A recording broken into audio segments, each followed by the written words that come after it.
Take some pictures if you can today. Yep. Okay. Thank you.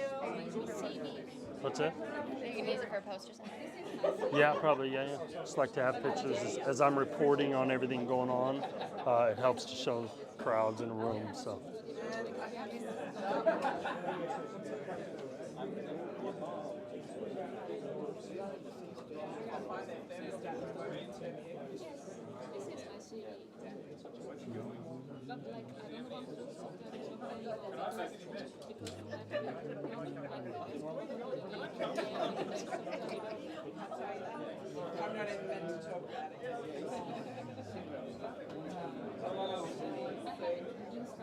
Welcome, welcome. How are you? Thank you. Good, good.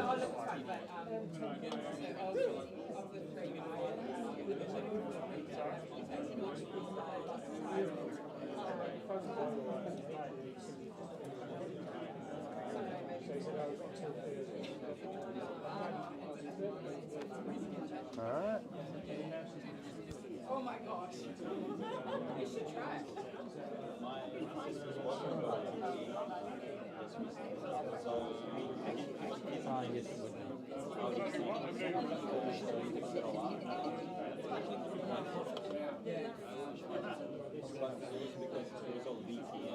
Just let me know when you want me to start. Oh, yeah, I guess he's going to do the intro, huh? James is. Good evening, everyone. Thank you all for coming. Very warm welcome. My name's James. I'm one of the organisers of the user group. On behalf of all the organisers, very warm welcome. Thanks for coming tonight. Lots of rusted on faces here, so good to see you. Lots of familiar faces that haven't been here in a while, so that's also good. And lots of new faces, so very warm welcome. We meet on a monthly basis. We'd love to see you again at another upcoming session, but thanks very much for coming tonight. Just on some housekeeping, the bathrooms are just out through the glass door if you do need to go to the left. So lifts are on the right, bathrooms are on the left. If there's sirens, follow someone who looks like they know what they're doing. Quick check, who came tonight because it's about serverless? AI? Wow. Because it's Eric Johnson? That's why I'm here. So we're in for a treat tonight. Eric Johnson's a very seasoned presenter. He's a principal developer advocate at AWS. Has been with us for about 7 years, almost, I think. Yeah. Okay. And Eric does many, many talks and has presented at our flagship conference, reInvent, dozens of times.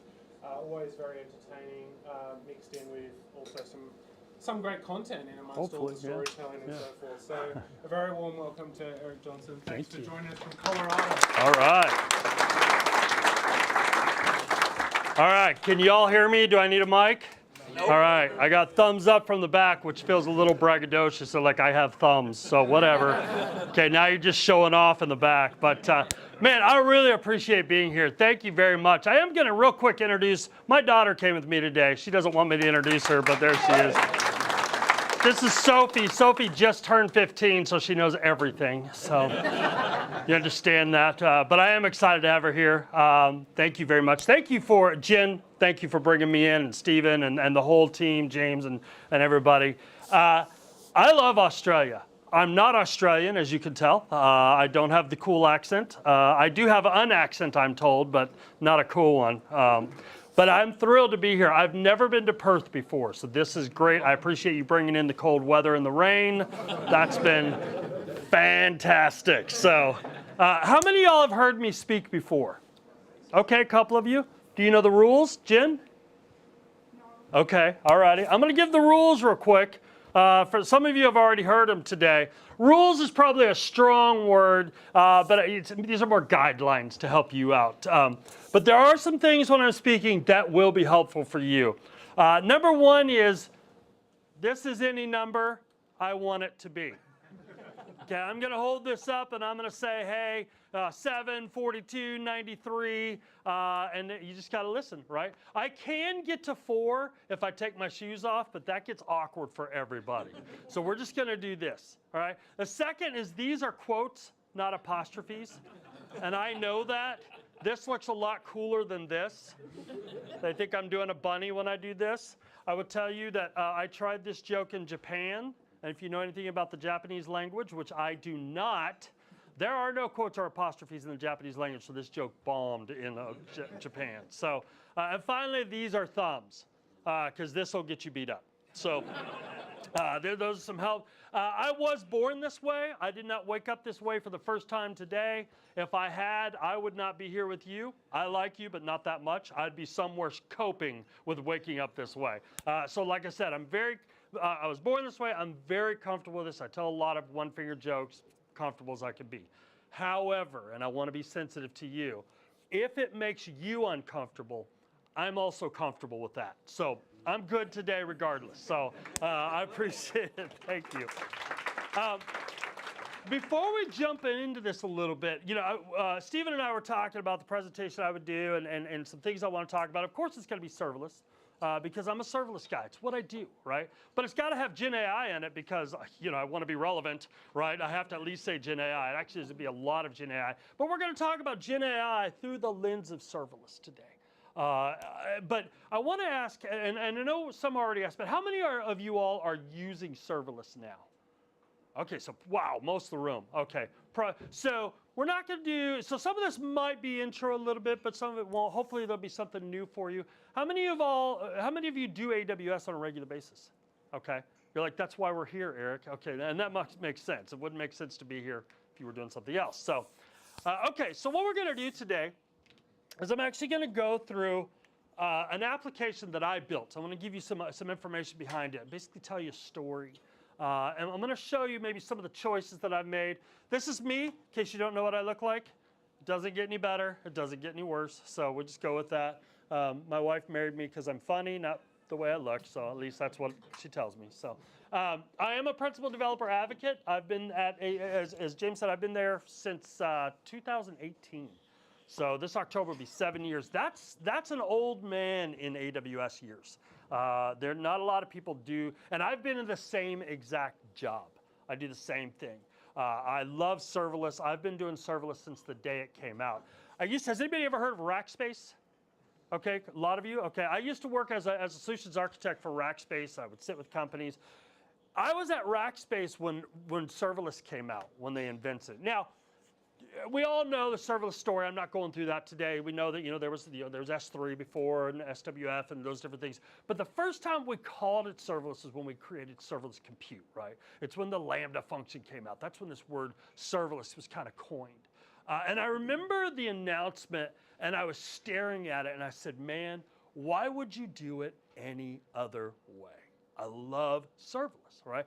And so at Rackspace, it was really funny. I would be sitting with customers, and I would say, you could do this serverlessly and save some money and do it a lot faster.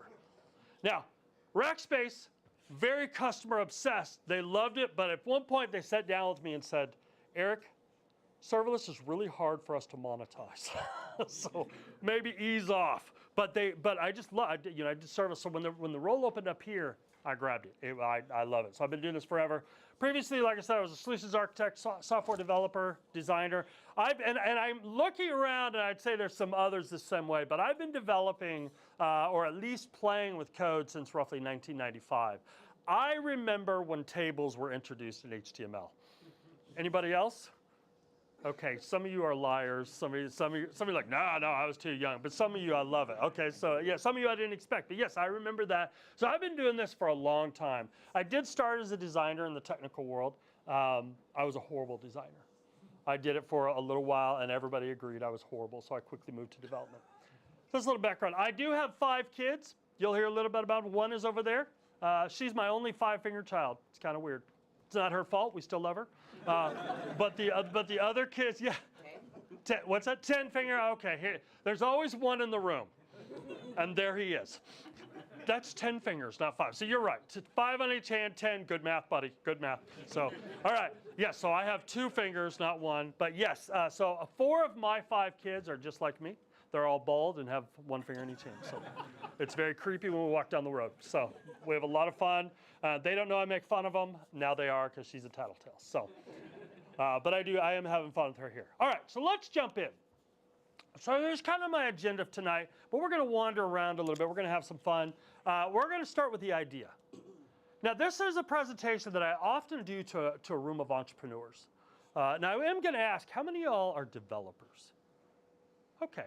How many of y'all are kind of wannabe developers? All right. So now I'm going to ask again. Let me give this caveat. I did this in a room of students, okay? Here's the reality about developing.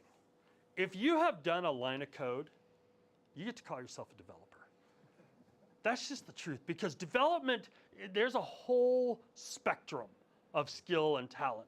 There are those developers out there, and I've known them, that can actually sit and have a full-on conversation. Hey, how you doing? My name's Eric, da-da-da-da-da, and write an app. Never looking at the screen, and they'll push, and it'll work. Okay? We all know someone like that, or I do. There are other developers, and this is more my class, who tries and tries and tries, and nothing works. And you don't know why it doesn't work.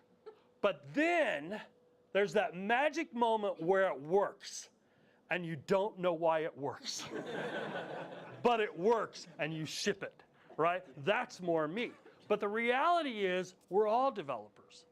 Even if you do ops, if you work with that kind of stuff, we develop, we work with code. So when I ask if you're a developer, how many of y'all are developers? The whole room, probably. Yeah, that's exciting to tell. And I love doing that with students because they're like, you know, so. But anyway, we're going to talk about, like I said, with the entrepreneurs, I talk about where does it start and how does this affect developers, right? So it all starts with an idea. We're going to look at planning the architecture. I'm going to walk you through the architecture that I chose for this idea that I had. And then we're going to do some prepping the environment. We're going to actually look at, has anybody used Kiro yet? Oh, good. Only a couple. Employees don't count. Come on.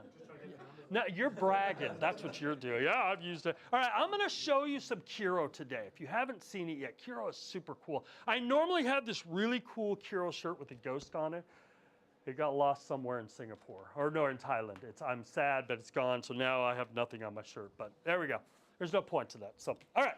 So the next thing, so prepping the environment. We're going to look at Kiro, and you're going to watch me prep that. We're going to do that live. I don't have videos. We're going to do it live, and it's going to be, you're going to watch one finger guy, fat finger, left and right. It's going to be fun to watch. So then we're going to create the specs, and you'll see what that means, and then I'll show you a demo, and then we'll wrap up.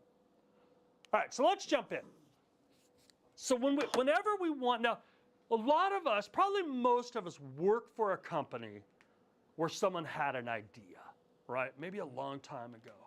I know I do. I don't know if any of you are familiar. There's a little startup called Amazon.com. Have you all heard of that one? Okay. Yeah. It started as an idea in a garage, right? A really smart guy said, you know what? I think we can do something better. So I'm going to tell you about my idea. But when we have these ideas, this is where we as developers need to be the thinkers. We need to kind of address the idea and give scope and give reality. So when people have this idea, we get this, and this is the entrepreneurs in the room. Any entrepreneurs in the room? All right, okay, yeah. I was like, yeah, I'll come on. So this is what happens. They come up with this idea, and they say, you know what? We can change the world with this.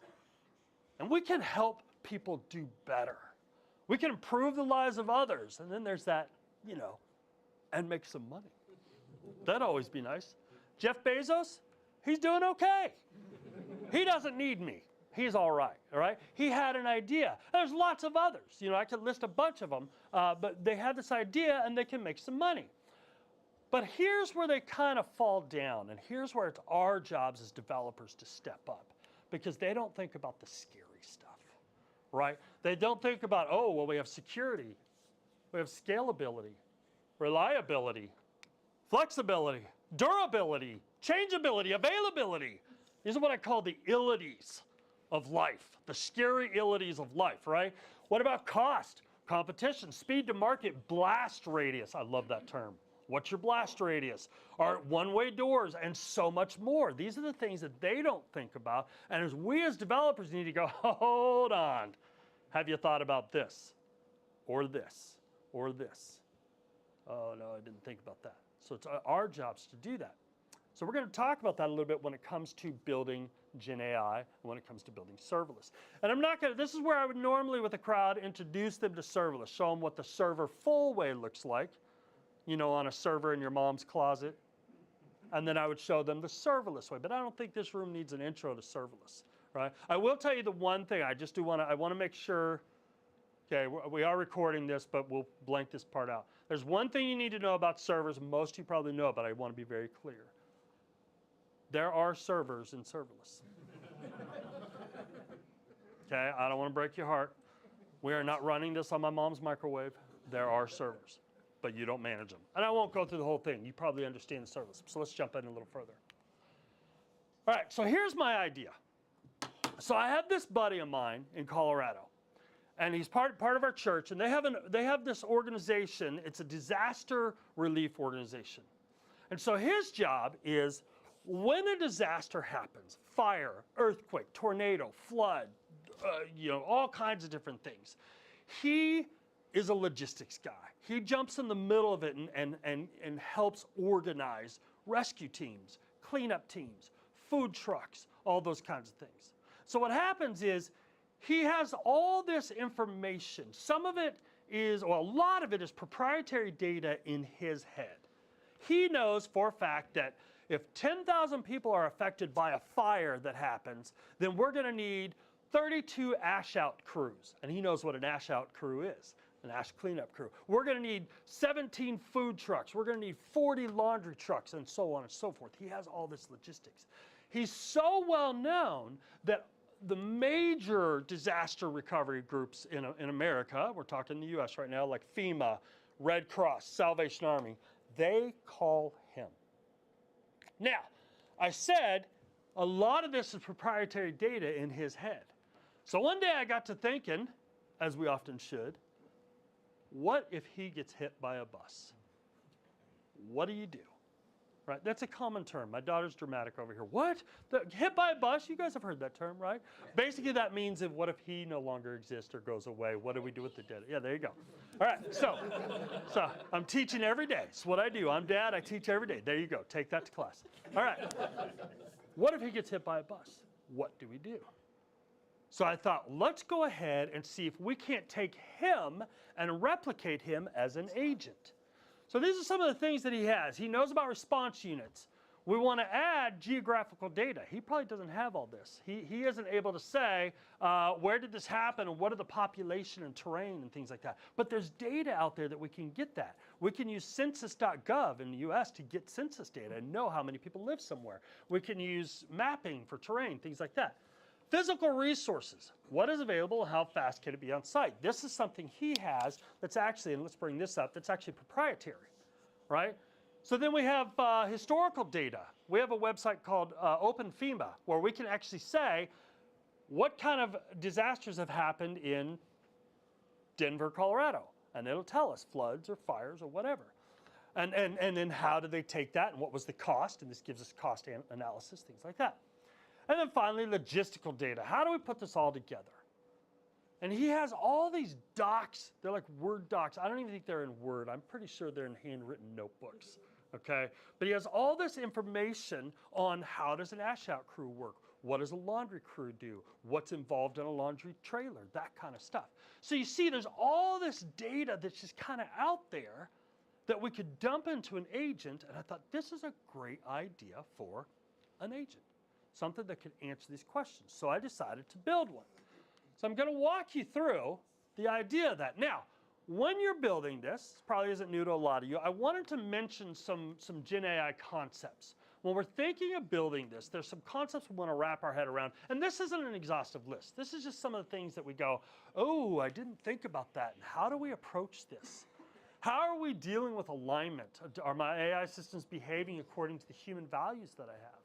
How are we locking in guardrails, making sure that the answers are appropriate? How do we manage RAG, retrieval augmented generation, things that you've probably heard of there? responsible AI, hallucinations. Hallucinations are better, but do you remember when we first got models? It would just make up formulas. Make up like, no, that application exists. Just call this. It's like there's no such thing, right? Hallucinations, all kinds of different things. But then a couple of years ago, we were rocked with the LLM, right? And when Gen AI came out and ChatGPT and those kinds of things, like, oh my gosh, this is so cool. How can we utilize this? But then a couple of months ago or more, probably 4 or 5 months ago now, we had some other concepts come out, right? And now I can probably say, who's heard of MCP? Okay, most of the room, good, right? But you'd be surprised in a lot of, now this is a room full of obviously seasoned developers, right? But you'd be surprised how many rooms like, no, I have no idea what you're talking about. How many of y'all are doing A2A now? Okay, that's fairly new, right? A2A is agent to agent, it's a Google standard, right? So these are things that we need to think about. But then when we're building Gen AI, you, developers, this is your responsibility, is scale. We don't think about this a lot. We think about, well, we're going to build it. But here's the thing. If you're going to build an application and you want it to be successful, then you probably want it to scale, right? The reality of the computer in your mom's closet. Has anybody ever run a model on their own computer? And I'm talking a foundational model. Okay, not Hugging Face. Okay, yeah, okay, yeah. Anybody run like Claude or one of those on their computer? Yeah, it's not impossible, but it requires taping massive amounts of memory to your box and taping GPUs to the top, and then probably won't work, right? It's a difficult thing. Right, so we need to build things that can be robust enough to handle not 1, not 2, not 75, but millions of requests. We have to build to scale. So that's what we're going to do today, is show you how I think you could scale. Now, like any, I never did take a drink. Give me a second. Sometimes I like to just point with my cup. You know, like any good technical answer, you ask me, Eric, how do I build a scaling agent? I'll say, does anybody know? It depends. There you go. It depends. There's so many variables we can throw out. So you might see something up here and go, I'm not sure I would do it that way. And I would say to you, if A, B, and C, I might not do it this way either. So I'm going to walk you through the thought process of why I chose what I chose. And it's not just because I do serverless, although that had some bearing on it. But it's because I feel like this is a good architecture for what we're going to do. All right. So I'm walking through the architecture. So the first thing I wanted to do is I had to choose an agent. Okay. So I chose the Strands SDK agent. Anybody using that now? Okay, a couple of you. If you're not familiar with this, it's Python only at the moment, but I think they're adding other languages. This is an AWS native. It's very powerful. The cool thing about this is it does a lot of assumptions for you. Here's an example of creating an agent. Agent equals agent, and then you say agent, and then tell me about agentic AI. And you might be asking yourself, hold on, what model is being used? How's context happening? What about history? What about blah, blah, blah, blah, blah, all kinds of things? Well, some things won't happen. There's no history on this yet, although you can add it very easy. But it got dark for everybody else, right? Okay. Everybody's like, oh, the time's coming. All right, good. Okay, we're good. Everybody's still here, so we're okay. All right. So, but this, one of the defaults it has here is it says, okay, since you didn't give me a model, I'm going to use Bedrock and I'm going to use Claude. I'm going to use Claude Sonnet 4.0. Okay. Now I can use any other model I want. I don't have to use Bedrock. I can talk straight to ChatGPT. I can talk straight to. It's making me paranoid. Right. I could talk straight to Claude. All kinds of things, but there's defaults built in here. So I use this because it's made. We have examples. It's made to run on AWS, so I like this a lot. You could do other ones, Crew AI. There's a lot of different options you could do, Lang, things like that. All right. So when we think about a local agent, now one of the things to understand, I showed you Bedrock, or I showed you, all the concepts here. Bedrock itself handles a lot of these concepts. Probably a lot of you already know this. So I could actually build it something like this, where I run an agent on my computer, and I run some MCP servers, the standard I/O. to handle response, geographic, historical, and then my logistics data run in a RAG on Bedrock, and I'm done. Boom, I'm done. I see some heads nodding. Yeah, yeah. This is an absolutely viable application. However, does it scale? I submit that maybe not as much as you want, because we're back to the install this agent locally. And when I make a change in the agent, I got to call each one of you. Hey, can you reinstall? Hey, can you reinstall? Go ahead and reinstall. You're like, stop calling me. It's not as flexible as we want. Same with the servers, right? We need to get now. You're the only one going to be using that local one. Of course, it may be if I'm using standard I/O, it may be calling out somewhere, and I can build that out. This does work, but is it as flexible as I want to? And I think we can do a little better on this. So let me go ahead and kind of break this down. So let's go back to our agent. All right, so I wanted to list some of the things that were important to me. There's a lot of them, but some of the primary things that were important to me is it had to be scalable. And you're going to see this on top of all my requirements. It has to be scalable. But then it has to be streaming response. Now, I like it that I'm in a room of serverless developers because I can kind of get a little deeper on this. So I had some choices, right? I could have done an EC2 instance. Come on, I'm not doing that, right? I could have done ECS, right? That's a viable one, ECS behind ALB. Or I could do a Lambda function. However, what do we know about Lambda function and streaming? Anybody want to throw it out? And by the way, I'm as deaf as that board. So you got to yell it if you're talking to me. And if nobody's talking, now I just feel weird. Okay? I'll tell you. Here's what we know about Lambda and streaming. You can do it with a function URL, right? So if I have a function URL, I can do true streaming with a Lambda function. However, function URLs are a little limited, right? They're limited in their security, first off. Right? So if I'm going to do a function URL, my only options for security are IAM, and I do not want to be signing requests with my client. I've gone that route once and went, what am I doing? Right? Or I can custom roll a JWT. Right? So I can custom roll that and write it into my Lambda function. However, at AWS, here's a little secret. Again, stop the recording for a minute. If you launch, you probably know this. If you launch a function URL without IAM security attached to it, Andy Jassy calls you in roughly 30 minutes. Say, hey, you need to take that down. You get a Sev2. It goes up, and inside a Sev2 is also known as a pink slip. Not really, but it can be bad, right? Because we don't want those out there. So this wasn't an option for me. I didn't want to do that. Also, the other thing I had longest running. Anybody know how long a Lambda function runs? 15 minutes. There it is. Yeah. Now, if my agent's running longer than 15 minutes, I'm probably doing something wrong. I need to do shorter bursts and stuff like that. But I want the area to do it. So between the streaming and the longest running, and I also wanted state in my client. I'm not talking memory. I wanted state at the client, and I'll explain why in a little bit. But here's the choice I made. I decided to run it on ECS Fargate, auto scaling, and I can have state. And again, I'll explain why that's. So this is where I started. All right. So the next thing we're going to talk about is the client itself. Now the client's pretty easy. I mean, what are we doing all our clients in nowadays? Running in a browser, right? So just running in a browser, and I'm actually running that on the agent, the same ECS. This is a work in progress, by the way. I'm literally building it. When I'm all done, I'm going to hand it over to them.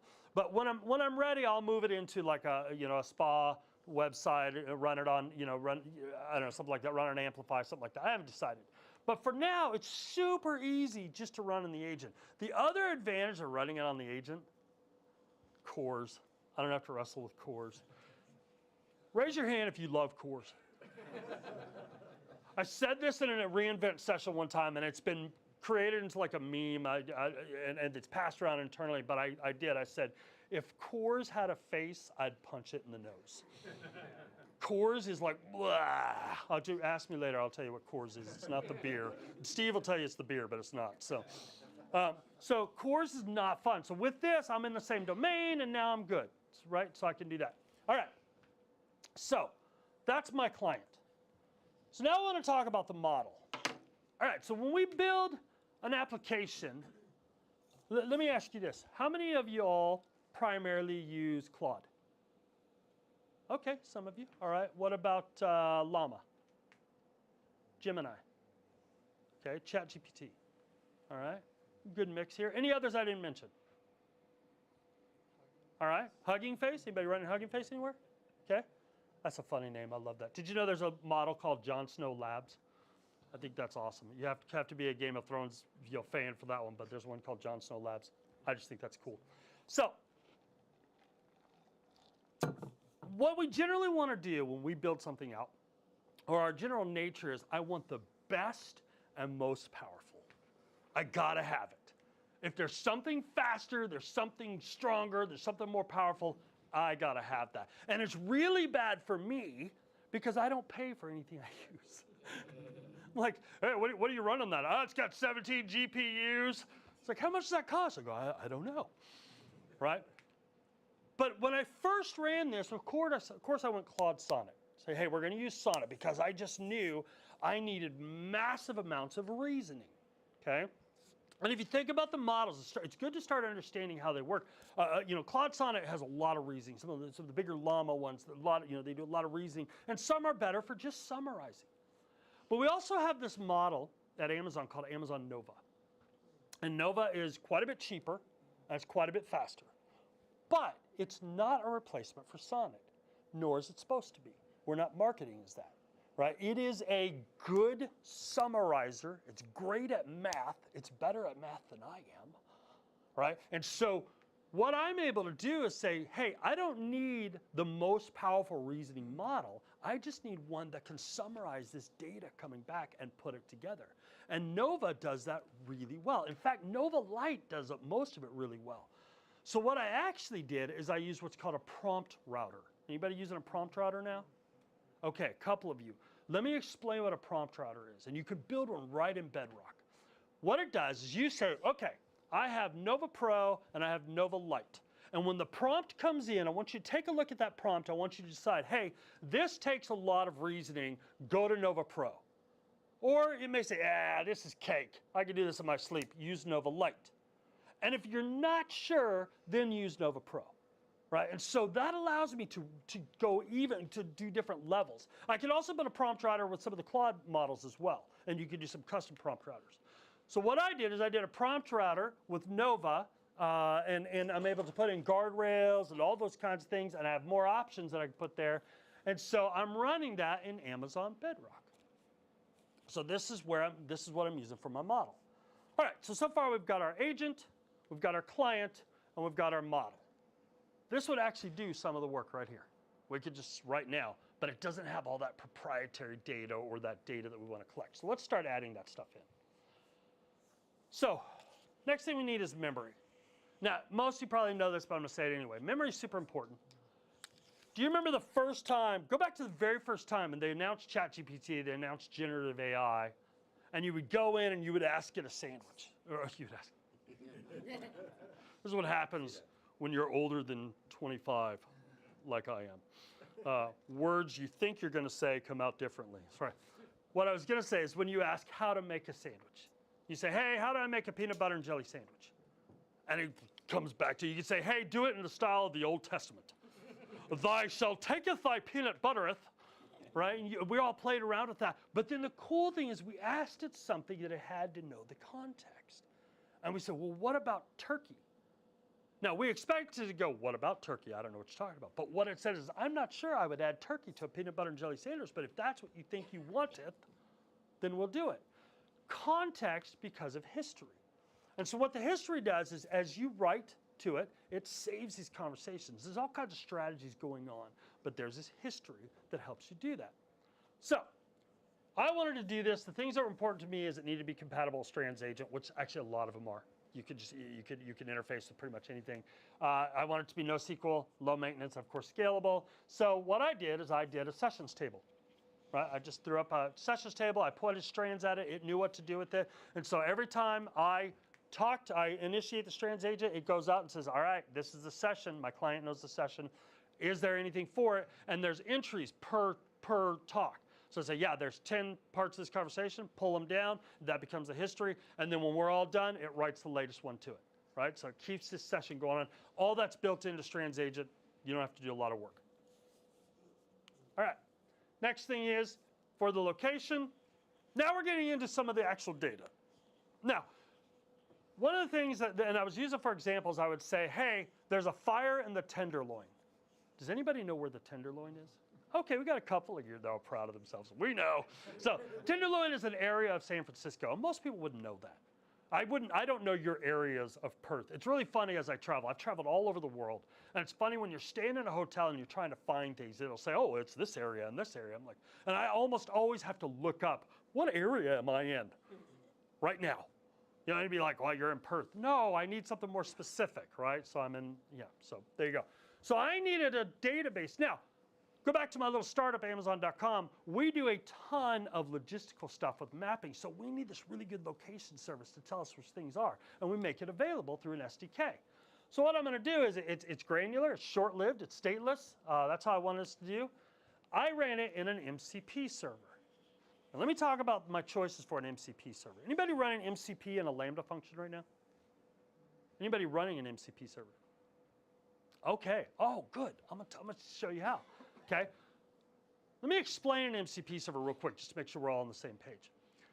So agents use tools, right? So we have these agents, and the agents talk to a model to reason. They'll interface with the model and go, oh, okay. But you give it tools. You say, hey, if you need a location, call this service. If you need weather, call this service. And those become basically like API or SDK calls, or even some internal tools where it just does some grinding itself. Those aren't done by reasoning. They're just simply, hey, go get this, come back, and then I'll reason with that data. And so a tool can either be built directly on the agent. That works just fine. You can build tools into the agent. But if you want tools that you're going to share across multiple agents, or you want to clump them together in logical domains, then an MCP server makes sense. So what happens is when the agent comes up, I'll tell it, hey, so I'm initializing my agent. Now you have these MCP servers, go out, and what it does, at first it calls it, it initializes, says, hey, are you there? And the MCP server says, yeah, I'm here, right? And then it says, hey, what tools do you have? And it says, these are my tools. And the tools are, here's the name of the tool, here's what it does, and that's very important. And here's what's required for me to do my job, okay? And so all that comes back to it, and then it lists it basically as one of its own tools. It now knows, oh, if I need to get weather, use this tool, which is to call up to that server, and it'll do it. Okay, so that's how it works. So I'm clumping these together, and it doesn't need to have state. It doesn't have to have memory, right? It doesn't need to remember the last weather call you made. The agent will remember that. So this can be a quick, ephemeral, stateless call. Lambda makes perfect sense for this. We actually have a thing called the MCP Lambda handler that one of our DevRel teams built, and it follows the MCP spec, and it's really cool. It works really well, and it's native. You don't have to wrap it in a, if you're familiar with like the Lambda adapter or something like that, where you're basically taking a Lambda and make it no longer event-driven, but API-driven. You don't have to do that anymore. It still works event-driven. So we use that to build the location service. So I put it behind an API gateway. And then I can limit, I can say this API gateway should only be called from that agent, right? So it's private API, I limit that down. All right, more choices, more decisions here. Weather, so the next thing we need to do is we have a simple API. There are a million free weather APIs, or some you can pay for with the key, that kind of stuff. So again, scalable, API-based, short-lived. I don't need to recreate this. Right? There's plenty of them out there. I can use one that exists. So I actually, in this one, I used OpenMeteor. I'm not sure I say it right.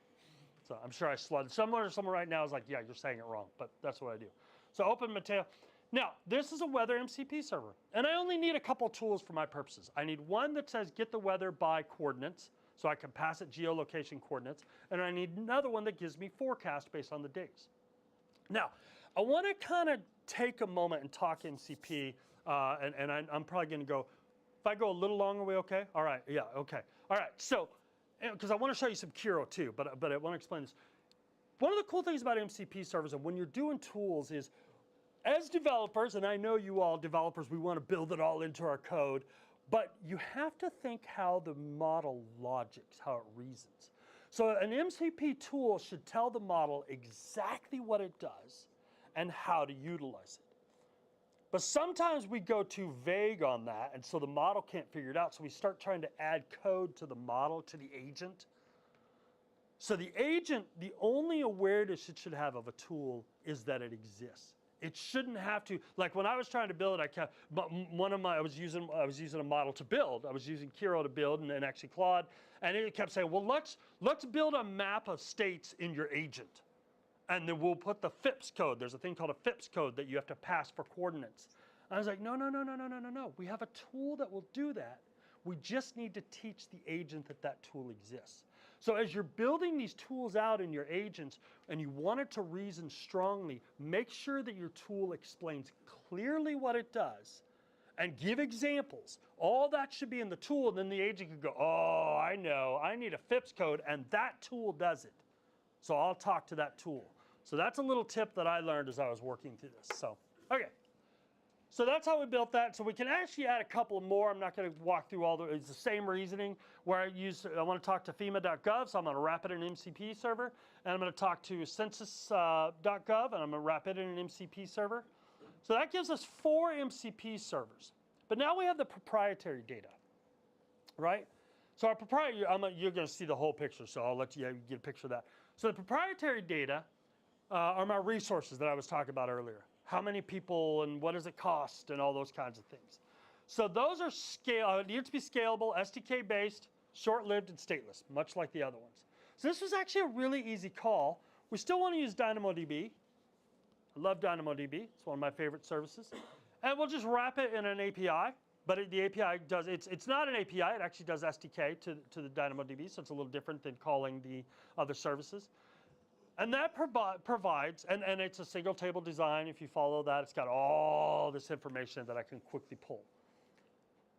So that's pretty much the whole thing, except for now we have, so this is structured data. We've got access to all our structured data, but we have some unstructured data. So for unstructured data, I have a couple options. I can try to fine tune the model. That doesn't make sense. That's super expensive. And every time I get a new model, I have to do it again. So right now, it still makes sense for me to use RAG. If you're not familiar with RAG, basically, it is a way to get a bunch of data and add it to the prompt before you ask the model. And it's relational data. And we use vector databases for this. So for my knowledge base, I want it to be scalable. I want it to be strands compliant and easy to use.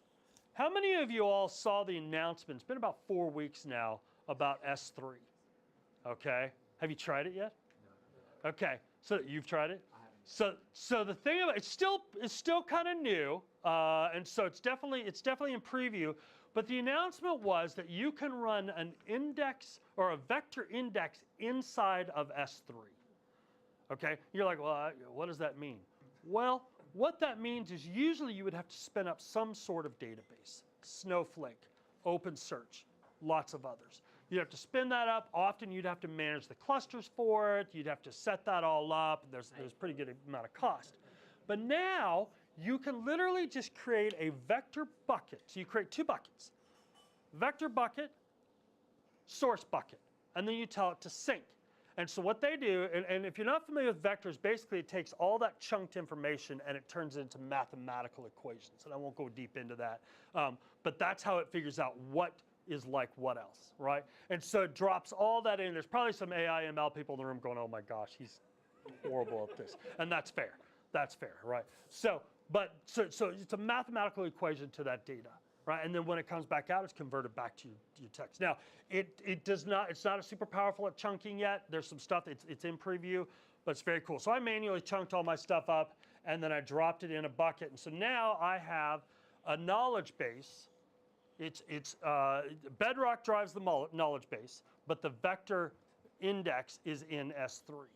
So I'm able to do that without hosting a database. And this is the full architecture that I'm using almost.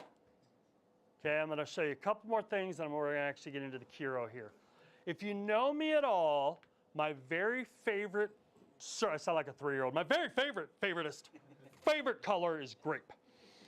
I know that's not a color. But my very favorite service is step functions.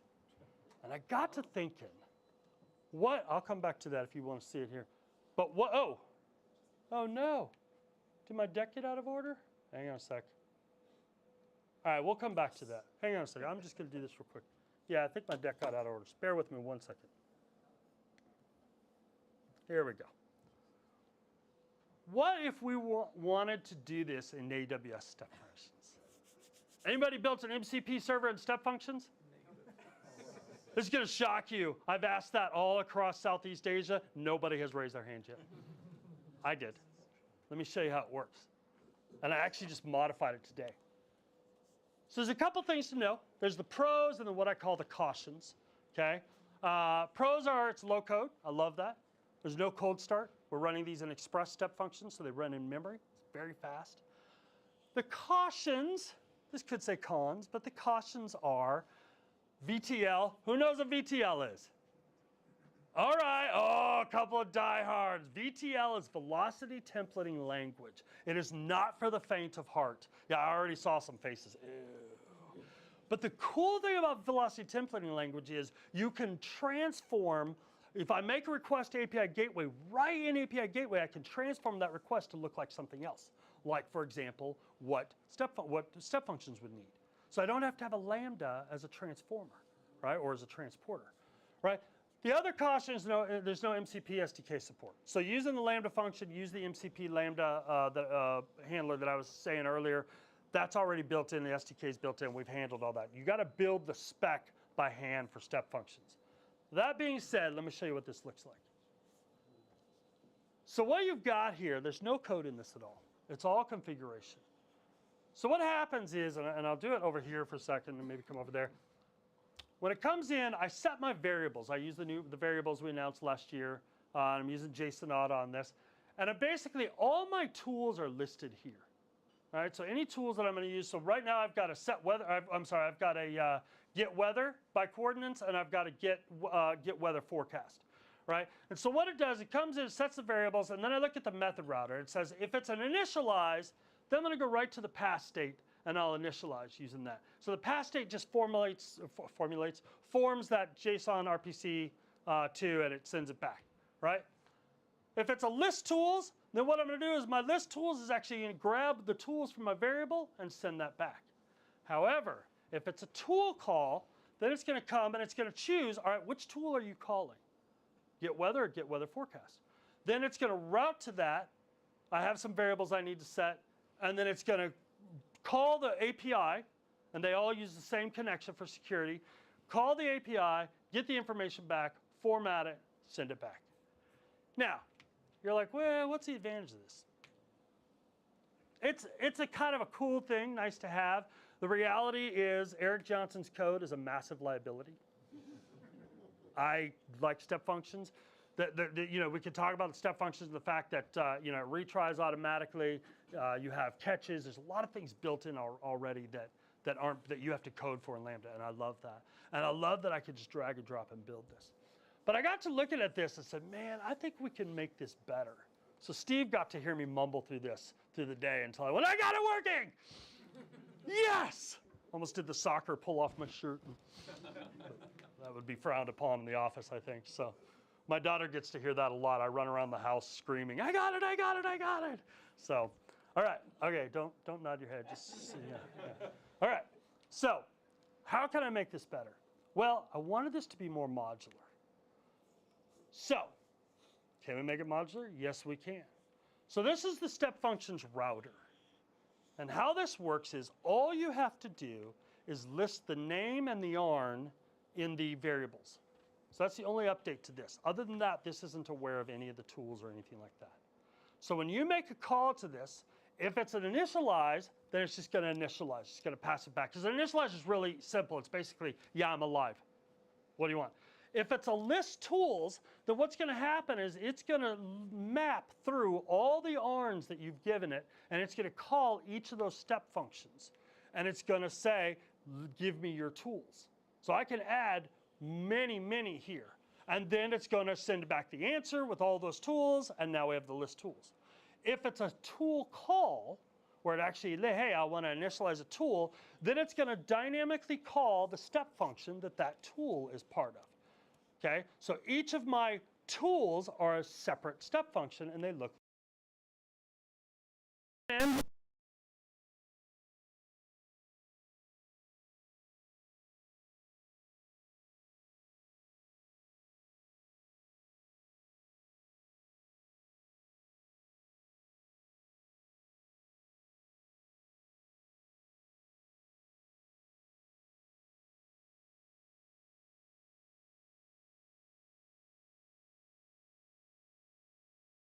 jump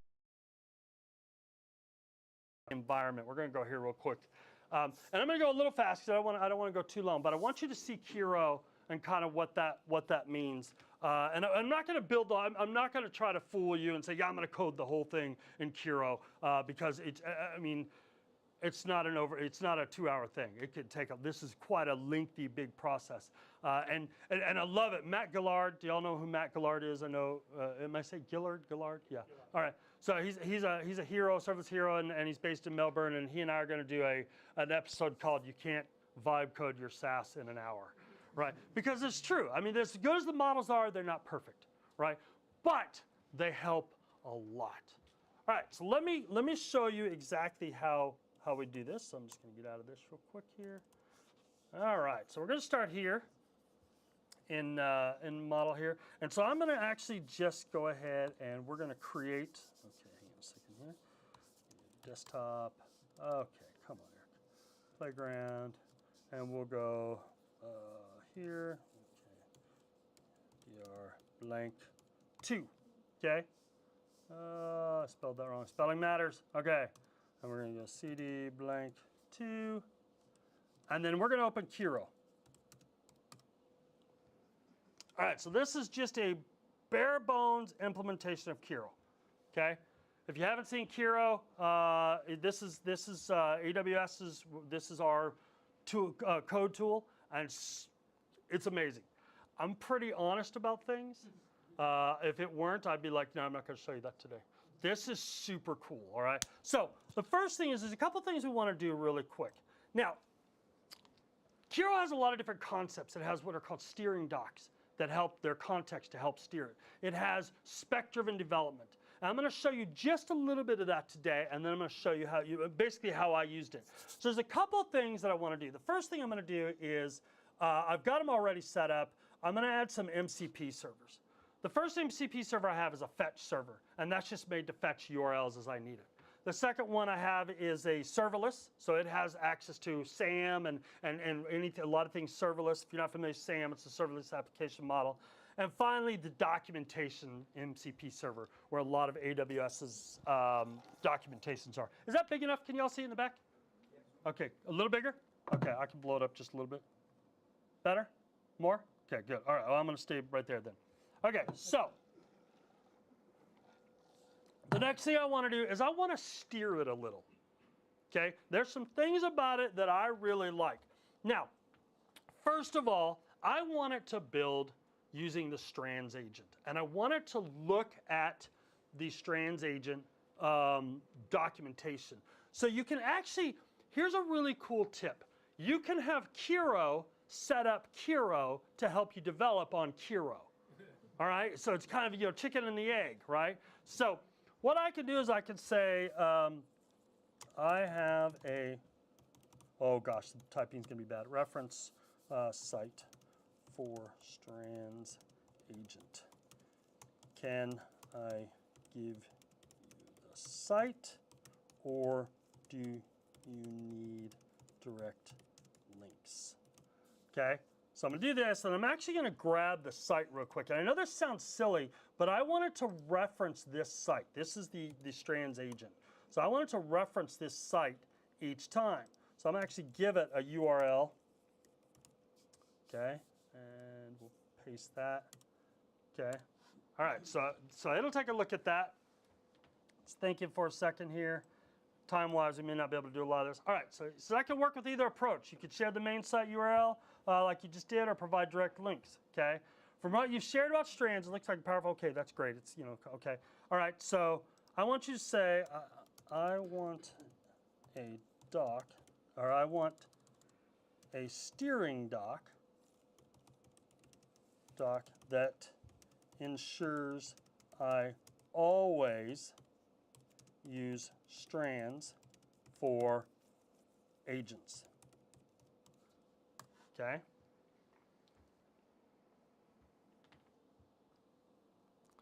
I don't want to start a spec yet, so I'm just going to do this here real quick here. Oh, hey. All right, so it's checking. All right, so it's looking for steering docks. They don't exist, so it's actually creating a steering dock. Okay, and you'll actually see this over here. Okay, strands agent only. And there you go. Mandatory. Anytime I'm using strands agent, I want you to, or anytime I'm building an agent, I want you to use the strands agent. Okay, so it's really critical that you do that. Okay, there's core features. Now, and see, it's already got the reference in here. It's building this in here. So now when I say, hey, we're going to build an agent, this is going to get passed in context, right? So the next thing I want to do, okay, is I'm going to say, this is my MCP handler, and I'm going to say, do the same thing for MCP servers. Make sure to always use this, okay? We'll accept all those changes. Now, I'd love to walk you through all these, but I'm just kind of showing you this idea, and then we'll move on. I can also go in there and I can say, okay, every time, see where it's at here. Oh, it's probably scrolling down where you can't see it.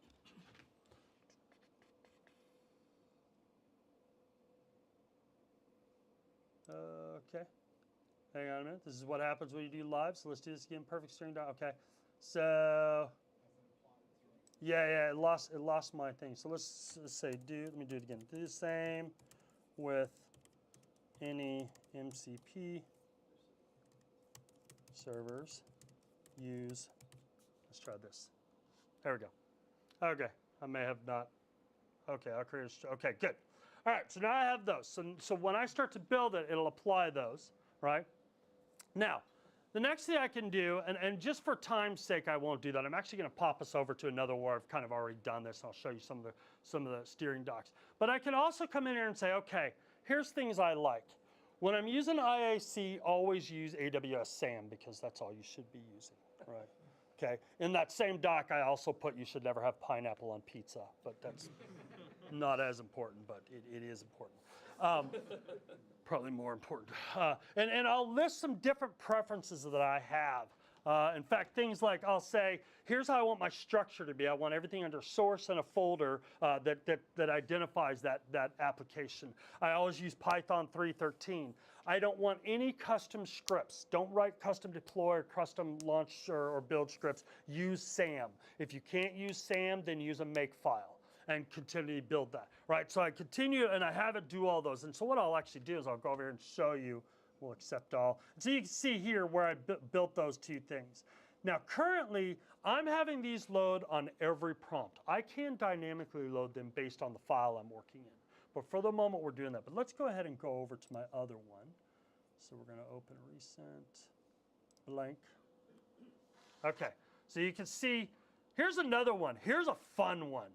Okay, one of the things, and all the models have a problem with this, is when they call the AWS CLI, they paginate. So you say, hey, give me a list of all my Amplify projects. And so it'll give me some of them, and then it'll sit with a little colon, it's waiting, and your model's like, nah, I never saw anything back.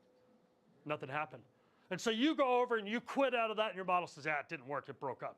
You know, nothing happened. So here's a little tip. I add this to my rules. Anytime you use CLI, set the AWS pager to empty, and that'll tell it never paginate.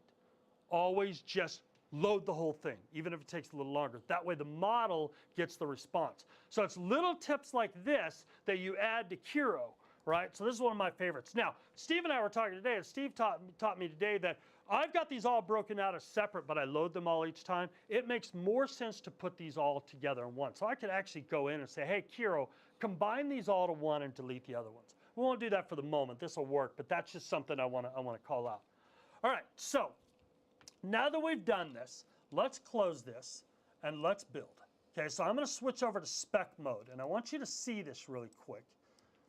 So, and I've got my prompt already loaded here, or already, like I said, I'm not going to lie to you and tell you I'm trying to code all this in front of you. So here's my prompt. Okay, I'll read this to you. I want to build a rescue agent. Given a disaster and location, the agent can determine the number of folks affected, the course of action to help them out, and the estimated cost. We will use tools like Amazon Location to get location details. You see I misspelled some stuff.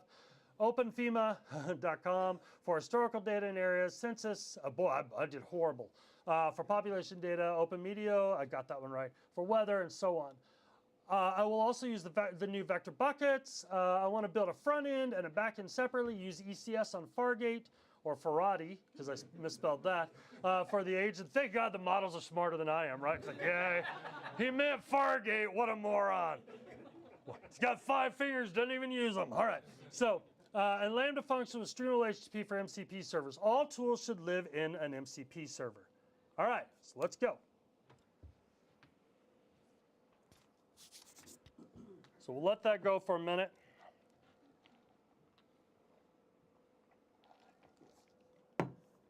Has anybody done the spec driven yet? Okay, so this is worth, because I feel a little weird just being quiet and letting you watch the screen, but this is worth watching. It's very cool. All right, so what it's doing right now is it's going to create the requirements document first. As it says here, we'll see speed-wise how fast that's going to happen. And I'm using Claude Sonnet 4. Pretty soon we'll probably be able to go to 4.0. All right, so there's my document, or my requirements. Okay, and so you can go in here and it literally says, okay, here's what we're building. User story. As an emergency response coordinator, I want to input a disaster type and location so that I can quickly assess and scope the impact of the emergency situation. Here's the acceptance criteria, so on and so forth. So that's all built out. So, okay, I'm going to accept that. Now I can go through and fine tune this, but for now we'll accept this. So now I'm going to say move on to the design. Okay, and this is where it gets really cool. So it's actually going to create a design document next. Pop us over. All right. So it's actually calling the MCP tool to get some information for some of the things that I've told it. I wanted you to look at, for MCPs, it should use this data. So now it's actually teaching itself a little bit. So it's calling those. It's getting information about this. All right. Okay, so it's going to create a comprehensive design document based on the research and requirements, and this will actually pop in pretty quick here. So if we go over here to design, you'll see it's just an empty document at the moment.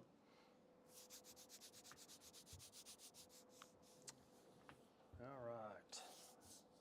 Now this may feel really slow, especially if you're up front trying to entertain people, but imagine writing these design docs.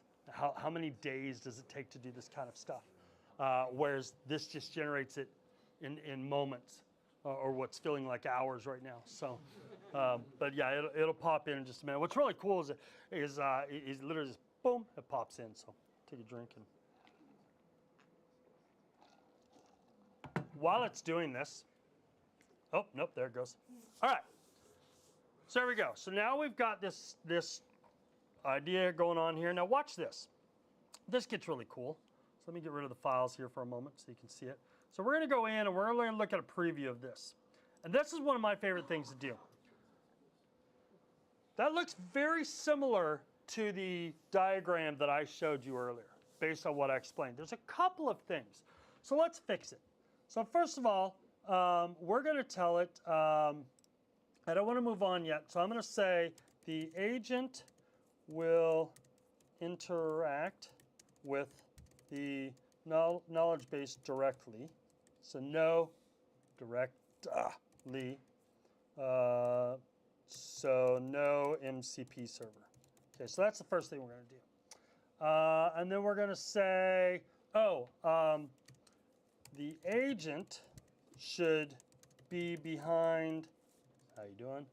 Behind an ALB while the MCP servers are behind an API gateway.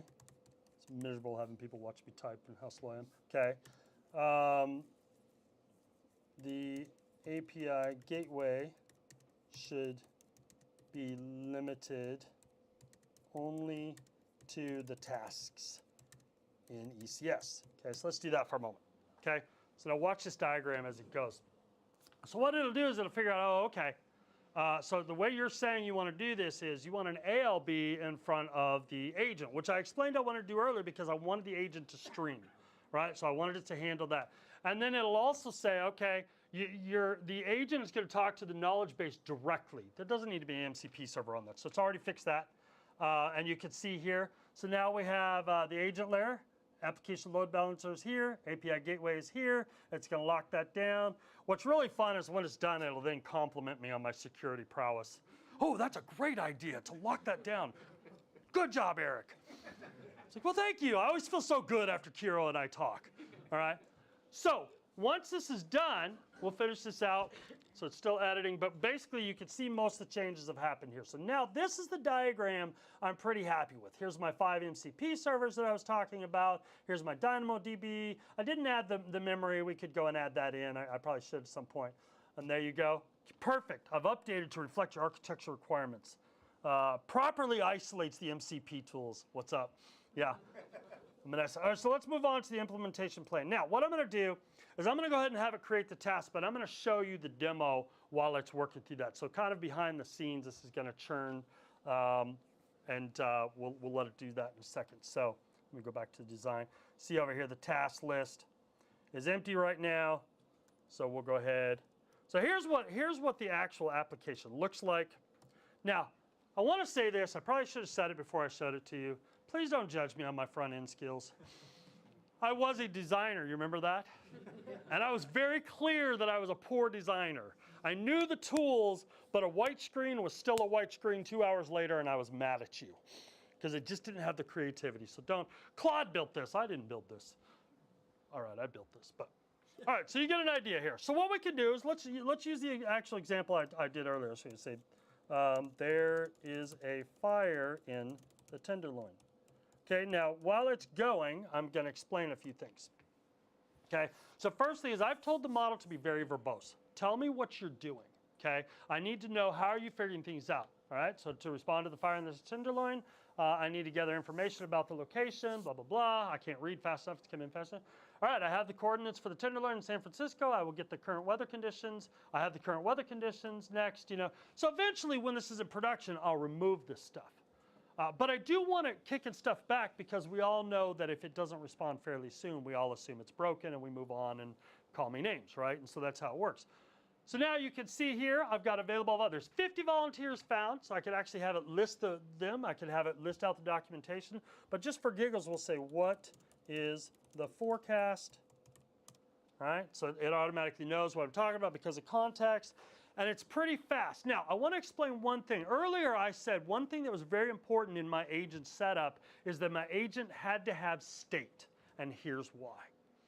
One of the things, and I had Kiro figured out because I didn't know how to do it. This is going to shock you, but I'm not a really good Python developer, right? I'm not a really good anything developer. I like to say I'm an architect, right? That's what I do.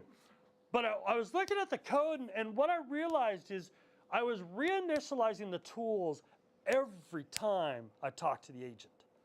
And I was like, well, that doesn't make sense. There's got to be a way to cache these tools because the tools don't change that often. So I asked Kiro, analyze this and look at the documentation. You have to keep the strands implementation. Can you cache the tools? And it came back and said, absolutely. And off we went.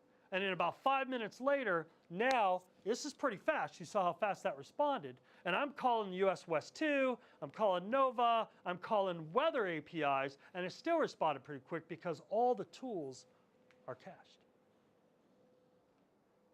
And that's how I built a rescue application using serverless. And this is scalable. All of you could hit this, and it would give you the same performance. In fact, most people in can we say WA? Does that sound cool? Is that a thing? Okay. WA. WA. Everybody in WA could hit this. Or I could say ands. I guess ands, yeah. I said ands too many times. Finally, Steve pulled me aside after a meeting and said, you need to say ANZ or stop talking. So Z is not an American thing, so there you go. But there you go. So that's how that works. Let me pop this back in here. All right, so real quick, I will go back. I know some people were trying to get the architecture, so if you want to take a picture of this real quick, let me pop the architecture back up so you can see this. So this is the architecture again. You can see everything used except for I'm not showing the step functions, and I know every one of you want my step functions code. Yeah, what's up? Step functions, MCP servers. All right, with that, let me just pop to this. Thank you very much for your time. I appreciate that I got to come speak to you, and I'm glad to answer any questions. That should take you to my LinkedIn. Some people have been telling me they had problems with this. What's that? I don't have a survey. Nope, I do not have a survey. I should. All right, if I suck today, raise your hand. Fives. Come on. All right, 4.9. So I didn't do a survey. Probably I should, but let me know if I could do better. I definitely would want to hear that back from you. But I'm glad to answer any questions too. Yeah. When can we see the step function? You want to? I will share it. God, Yeah. I will absolutely share it because it uses JSONata to do a lot of the formatting where I was able to get rid of a lot of stuff. If you're not familiar with JSONata, it's a JSON query language, and we just introduced it last year. It's powerful. You had a follow-up? Well, it was just, you said I'm going to do this in step functions. Yeah. We're all expected to see a network of lambdas, and it's No. not. Yeah. I've been asked by Lambda PMs, do you hate Lambda? I do not. I love Lambda, but I think you should only use Lambda when it makes sense. I can do a lot, especially with JSONata. I can do a lot in step functions or VTL. We use a shortener. You saw it on one of the other screens called s12d.com. That is nothing but API Gateway and DynamoDB and the ugliest VTL you've ever seen in your life. It is miserable. It was a proof of concept, but it works. It just works. I say this is probably going to go down now, but yeah, it just works. It's bulletproof. I'm really jinxing it, but there you go. So, but yes, I'll be glad to share it. Other questions? Yeah. I guess the question I have is, how much longer are we going to be thinking about these implementation details, right? So this is a multi-agent supervisor system with a few tool calls. Shouldn't I just be able to, in a single prompt, build something like that? Should you or could you? Yes. Like I'm saying, in a year or two. Yeah. So that's a great question. Let me bring Kiro back up because I don't know if we're a year out. I would say, so here's the task, okay? So, yeah, you're aborted. So here's my task. It built this task list to do exactly what you're talking about. Is this perfect? No. Is it going to run unguided by me? No. We're not there yet, but we're a lot closer than I thought we would be. Even 6 months ago, even 5 months ago, people were asking me, is it going to replace developers? No. And I'm still not sure it is. I'm not going to try to venture on that because that's depressing and exciting all at the same time, right? But we're closer than we thought, and I think it can do a lot of heavy lifting. But I don't have an answer on how long, but we're closer. And I honestly believe this Kiro is one of the best at it. I'm really impressed with. It's based on Claude. So Claude Codes is going to do really good at that kind of stuff as well. But it's very strong in developing, and the spec approach is really good. And you could see this, so just get an idea. It started earlier, and I think I killed it, so I could actually start it again. But it breaks it up, and I could just tell it go to work. But I still need to check it. Much like, yeah, exactly. I need to be a developer to check it. It was really interesting. I talked to a lot of students, and I had students asking me, are we wasting our time? I don't think you are. I don't think you are yet, and maybe I'm being hopeful. My answer is still do the work.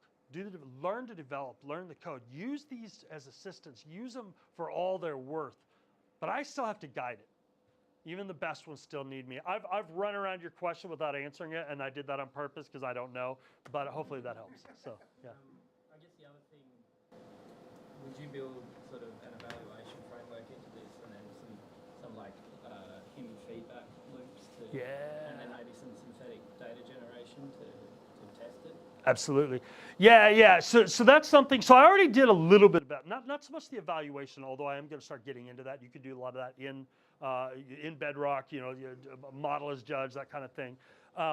But as far as the synthesizing data, all the data I have, if I were to show you the actual website again and the data that came in, I went to Kiro and I said, here's what I think. Tell me based on real world knowledge, how many here's what an ASH-out crew does in here. And so I had it kind of do some of that and synthesize data going in there, because I don't have all his real data. So I did synthesize a ton of data that's pretty good. And I was impressed. It's not just mock data, Harry, June, Sally, those kinds of things. It's very well-informed mock data, I guess. And that may not be what you're asking, but yeah, that I absolutely built a lot of that. But I would be interested in building in more of the evaluation, using the guardrails more. I don't have the guardrails locked in yet. If you're not familiar with guardrails, it's a service in AWS that helps you do things like, hey, don't custom your answers. Or, hey, that's a really simple example, but different things like that where you can lock in a lot of different things and you can apply those to different models and stuff. So, what other, yeah? I've been playing around with Claude Code, and Okay. I like it because you can run it in the terminal and you can do a lot of terminal stuff, like creating directories, creating files, running scripts, and all that. Does Hero have that ability, or is it just a browser? Man, it's like you set me up. Hang on just a minute here. I'll if I can get my computer to respond here. Okay, so I'm gonna do a thing called QCLI, and that doesn't. Yeah, my bad. QChat. There you go. Now I have access to do, and this is based on Claude, so it's going to do a lot of that. It's very well informed. And a lot of what I did in Kiro, I can do right here as well. So I can change my model here. I can look at, what model do I want to use? Well, there's 4, there's 3.7, so on and so forth. And so I can change that out. I can be in agent mode. I can add MCP servers. I can have it spec out things just like I did in Kiro. Kiro just does it more naturally. It's kind of built into the ID. But yeah, this is super powerful. And if you haven't seen this, it's worth checking out. I use this. It's kind of funny. I had to replace a line of text in about 300 files. It was a code. And I can't grep to save my life. I don't even know what grep is. I just heard it when Q showed it to me, right? And so I told Q, find files that contain this and change it to da-da-da-da. But I said, show them to me first, and it did. And so yeah, so there you go. Yeah, behind you. Can you test agents somehow? So real quick, I'm gonna interrupt you. I am no joke. I'm super deaf. You got to yell at me. I'm hard of hearing, so. Yeah. Can we test agents somehow? Can you test agents? Yeah. Yeah. What do you mean? I mean, like functional testing. Sure. I mean, yeah, we have testers. Yeah. How they make tests and not to become crazy. Yeah. So couple things. So this agent, I ran in ECS, and I've got it set up so that I can locally develop. I've used Docker Compose. I bring it up. I actually use a sidecar for credentials, so I have access to all my AWS stuff. And what I can do now testing against, the words jumped out of my head because remember I'm over 25 now. But agents don't give the same response each time, so it's a little hard to run functional tests against that. But you can all the tools. Obviously, do all the tools. So you check those and make sure, okay, are these tools working? Because they're just API endpoints at the end of the day, right? You just use JSON RPC2, you send them, and I literally, and I can show you here, if I go into Kiro, I can say, and let me go back to my actual open. So this is the actual app that I was working in. And you could see, I've already got it. You can see where I asked it, hey, give me a payload so I can test. Or I could literally say, because it knows the endpoints, so I can have it test one-offs, or I can have it write tests. Write a series of tests that do this. And I can actually, this is a feature in here way under Kiro. It has hooks. And you can tell it, every time I change my code, write test coverage to do that. And I can ask it, hey, what is the best way for me to test an agent? And it may be something as simple as, look, I'll just call the local agent, ask it to add 2 + 2, and do I get back 4? And is it using the tools? And then read the logs. Non-determinate was the word I was looking for. It's hard to test non-deterministic answers. But yes, you can to a degree. I don't know if that answers your question, but does that help?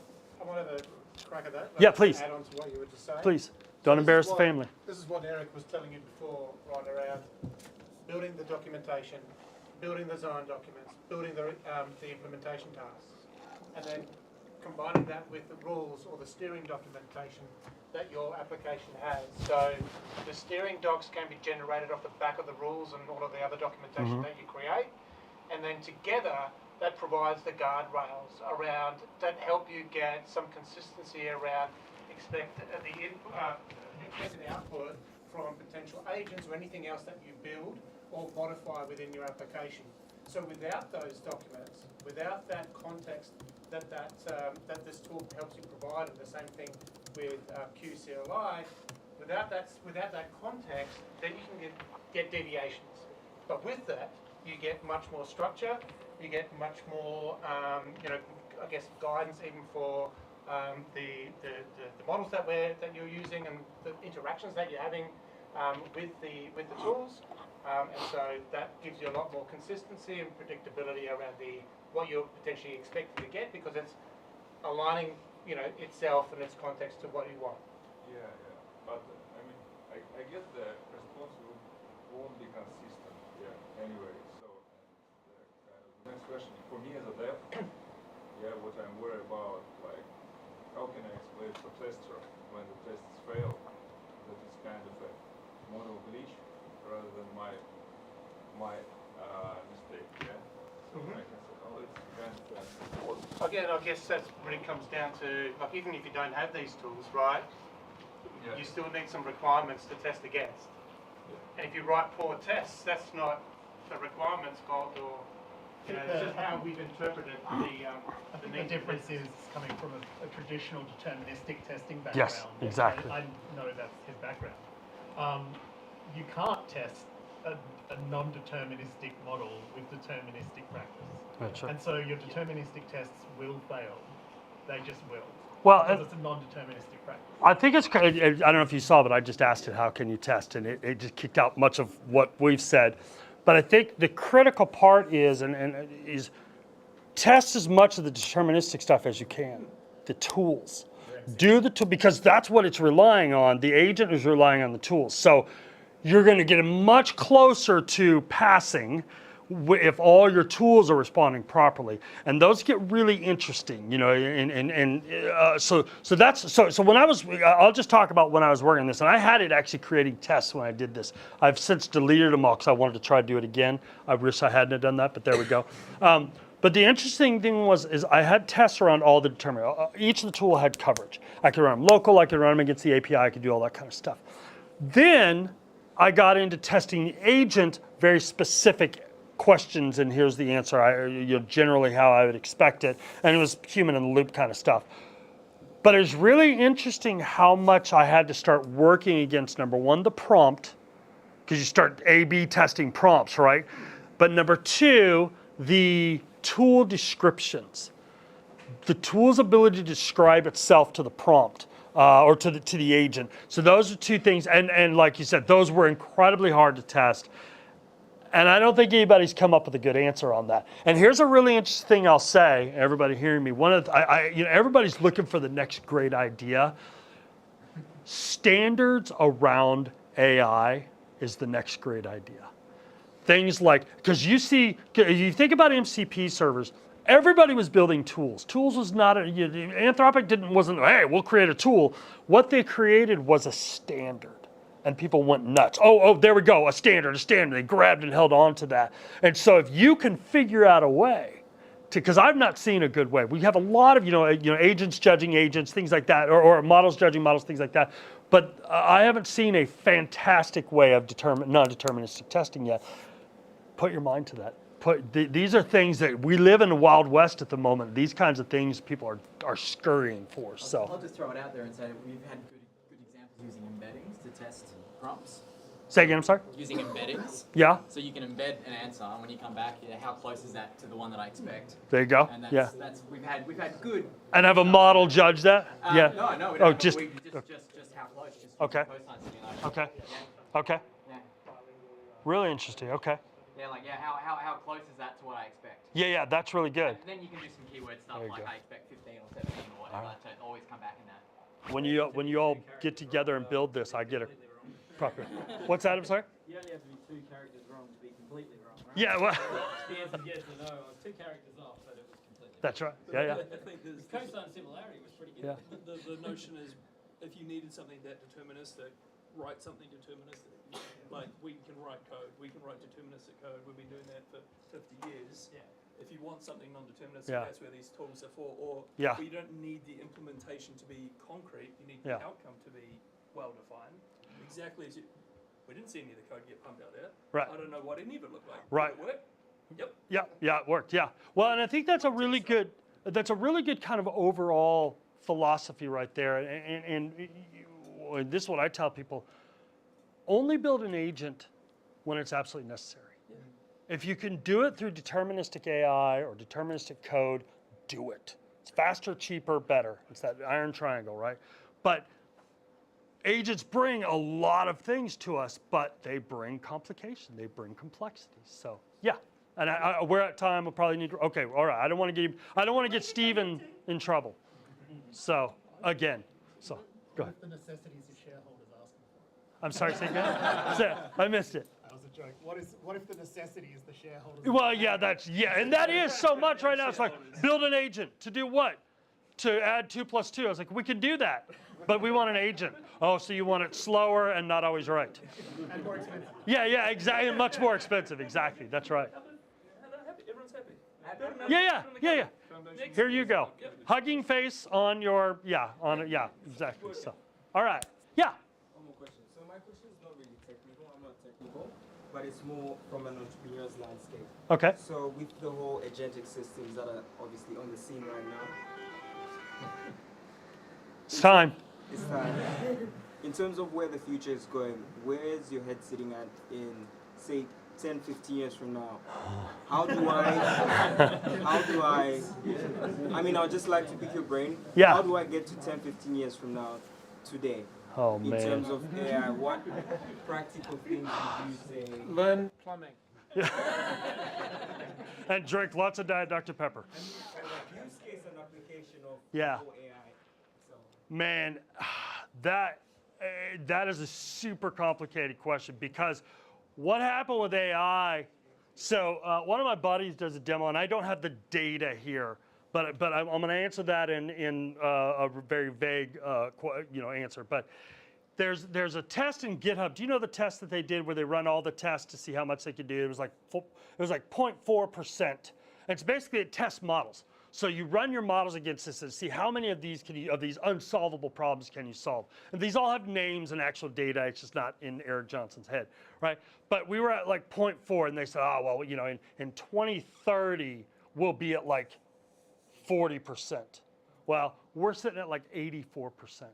So what happens is the ability of AI, all of a sudden, it's just massive curve up. So it's really hard to say where it would be. I think the thing that I think is critical, one, you just learn all you can about it. But two, the other thing and Steve and I were talking about this, and he may or you may have an entirely different answer, so feel free to throw something out. But you still need infrastructure. You still need architecture. And so I think the manufacturers, the computers, the AWSs of the world, the Azures, the Googles, things like that are still going to be around. It's probably going to look a lot different. But that's what I'm kind of holding on to and going, oh, please let me have a job in 5 years, because of that. But that landscape is really hard. I do believe that some jobs are going to go, some jobs are going to come. Will it be balanced? I don't know. But I don't know. Steven, you want to throw anything on that? Or? No, I think we probably better call it a day. Yeah, It could be yeah. a really long conversation. Yeah, it could. But great question. I'm sorry I don't have a better answer for you. Yeah. Ask me in 15 years. So thank you very much. I'll catch you right after. Yeah. So, yeah. Thank you all.